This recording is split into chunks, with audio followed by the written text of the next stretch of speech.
Voilà, on commence. Bonjour Fabien, Fabien, comment vas-tu? Je suis contente de te saluer. Bah, écoute, bonjour Adriana, je te remercie. Moi, je vais très très bien sur Paris. Et comment ça se passe? Tu vas bien au Mexique? Tout se passe Oui, bien? oui, oui, merci. Bon, Je suis contente parce que il manque un mois déjà pour notre formation qu'on va faire et je suis ouais. de plus en plus, j'ai hâte, comme on dit au Québec, j'ai hâte. Et je voulais parler aujourd'hui avec toi sur la partie que toi tu vas faire dans notre Mhm, formation ou plus tu vas être plus le responsable de ça, de la partie de comment l'improvisation bien sûr. théâtrale Mhm, mhm. se connecte au co-développement et pas seulement on peut faire des liens, mais on peut enrichir les séances de co-développement grâce à cette merveilleuse pratique que toi tu connais bien depuis longtemps. Oui, je pense que, il y a vraiment une grande connexion et je l'ai utilisé plusieurs fois. Bah, déjà, l'improvisation est dans le même esprit de co-construction que le co-développement. On apprend grâce et avec le groupe. Un deuxième point, l'affirmation et l'acceptation de l'autre. Voilà, je dirais qu'on va apprendre à se décontracter sous contrainte d'urgence ou imprévue. L'émotion va amener des idées et certainement que nos intuitions confortent voilà, la prise de nos décisions.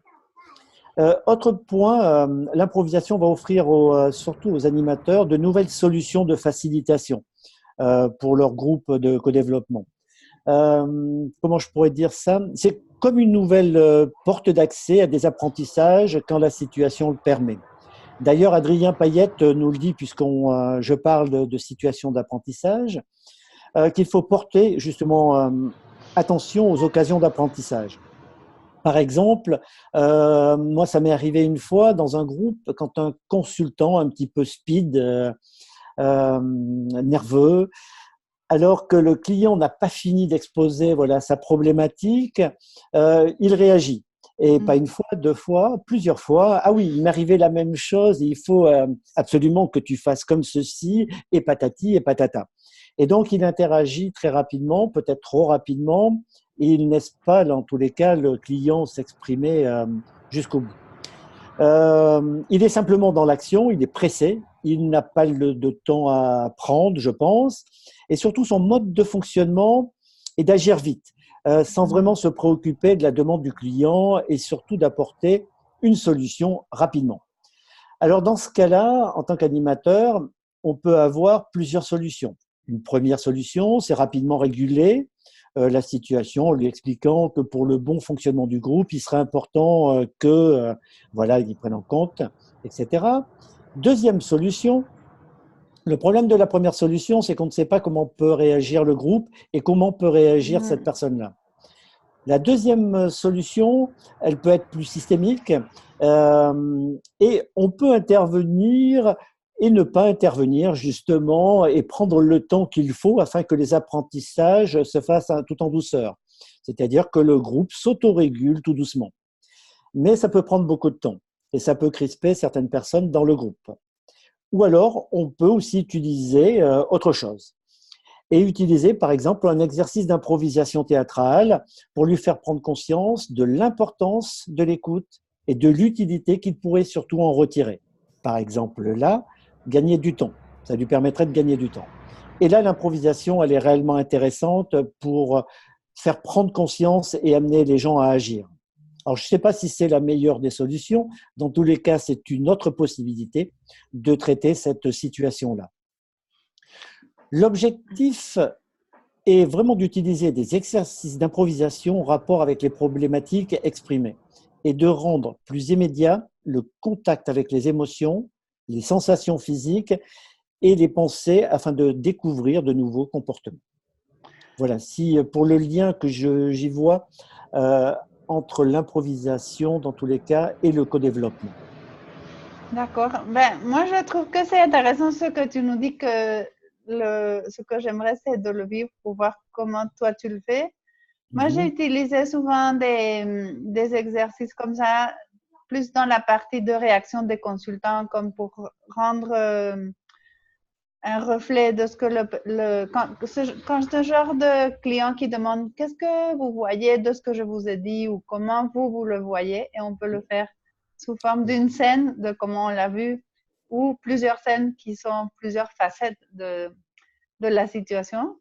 J'ai fait ça dans des petites scènes très courtes, mais qui étaient très révélatrices, très révélateur, l'exercice, pour la personne qui était cliente. Et en moins de mots, mais avec beaucoup de clarté, la personne a vu des choses qu'elle n'avait pas vues encore. Mais c'est super intéressant, Fabien. Et est-ce que tu voudrais ajouter d'autres liens ou nous dire, par exemple, qu'est-ce que tu penses que les personnes qui viennent à cette formation vont apprendre concrètement sur ces liens, sur comment utiliser de l'impro quand eux vont être les animateurs et tout ça? Alors, ce qu'ils vont apprendre, vivre et découvrir, déjà, ils vont vivre et peut-être découvrir pour certains des expériences originales, ludiques, et qui ont un objectif bien précis, c'est s'améliorer.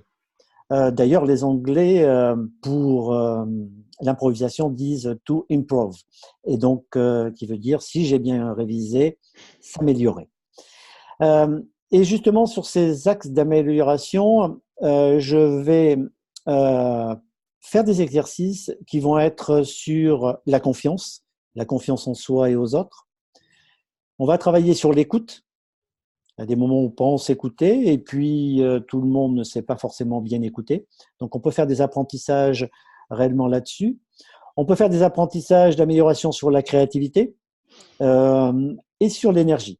Oser faire les choses, accepter, se jeter un petit peu à l'eau, accepter de faire des erreurs, accepter d'être aidé, accepter pas mal de choses. Ce qui va m'intéresser dans les apprentissages, c'est de développer, qu'on puisse développer notre sens de l'écoute et de l'observation.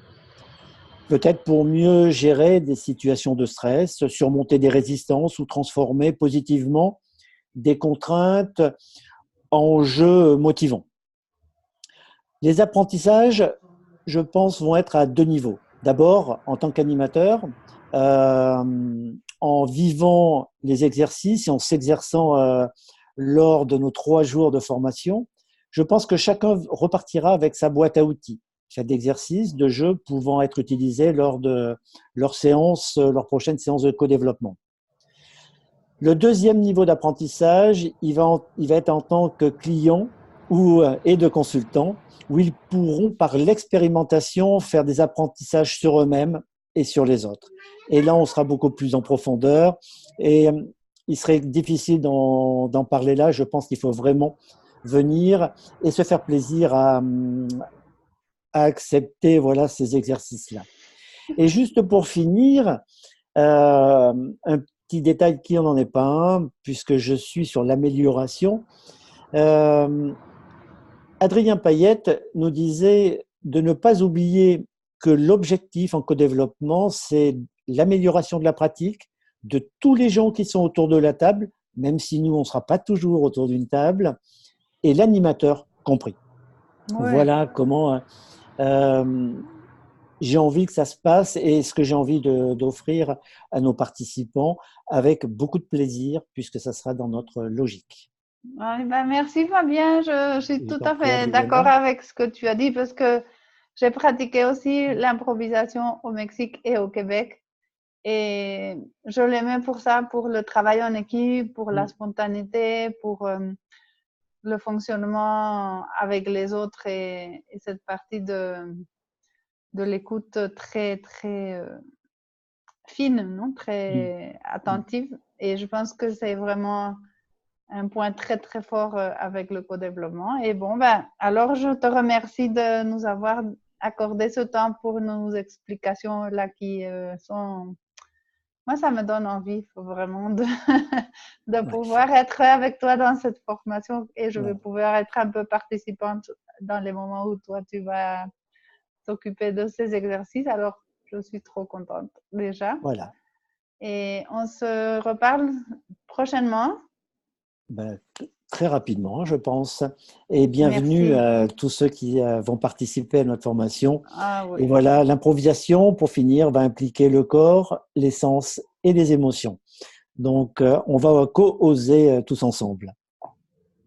Je te remercie, Merci. Adriana. À très bientôt.